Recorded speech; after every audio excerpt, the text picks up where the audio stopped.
Un lieu chargé d'histoire à près de 500 km à l'ouest d'Oulan-Bator en Mongolie. Ce monastère bouddhiste est le fruit d'un travail minutieux qui, au début du XXe siècle, par exemple, est devenu en partie une caserne. Période de destruction, de détérioration, au fil des années, le visage de ce lieu se dégrade. Le destin de ce bijou architectural connaît un tournant il y a 10 ans, en 2007.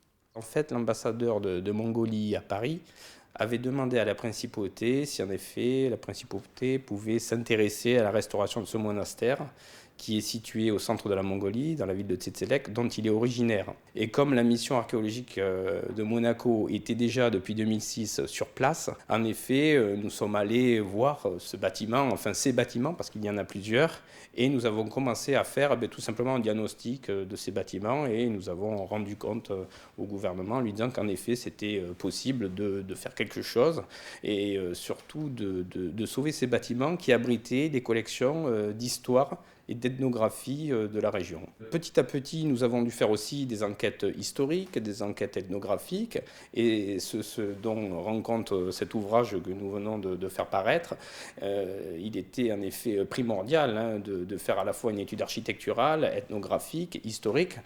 Ce sont des disciplines qui vont de pair, tout simplement pour avoir une idée de la façon dont le bâtiment s'est transformé dans le temps. Et vous le voyez sur ces images, l'apport des nouvelles technologies est loin d'être négligeable. Les différentes étapes qui ont ponctué cette mission de restauration peuvent être visualisées sur les écrans. Il s'agit d'une reconstitution en 3D qui a été faite à partir d'une photogrammétrie qui a été réalisée grâce à un drone. Donc le drone peut prendre une série de photos selon un maillage bien déterminé et à partir de ces photos, on reconstitue l'architecture 3D des bâtiments. La mission est vraiment une mission conjointe Monaco-Mongolie.